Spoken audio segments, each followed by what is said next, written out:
Hello, I'm Pastor Joe Morrow, and this is Rhythm and Word, a weekly video devotional for you from Fourth Presbyterian Church of Chicago. I believe each of us is on a journey of faith and purpose that many different kinds of people throughout our lives have shaped and influenced.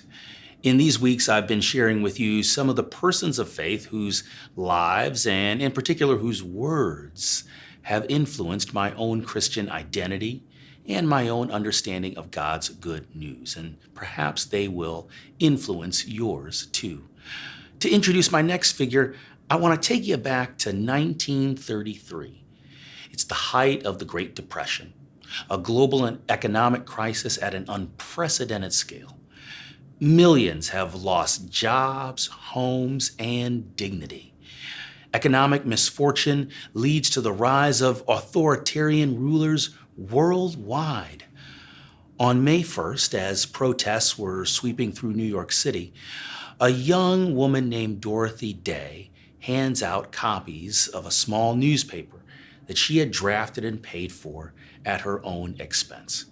Called The Catholic Worker, it attempted to let the struggling out-of-work masses know that they still had human dignity and that the church, composed of people just like them, cared about their plight. That same year, she opened what would become the first of thousands of houses of hospitality.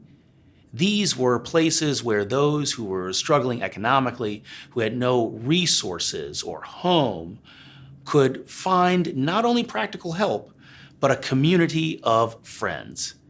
Day's philosophy could be summed up with these words from her autobiography, The Long Loneliness. She says this: "We cannot love God unless we love each other. And to love, we must know each other. We know Christ in the breaking of bread, and we know each other in the breaking of bread. And we are not alone anymore. Heaven is a banquet, and life is a banquet too, even with a crust where there is companionship."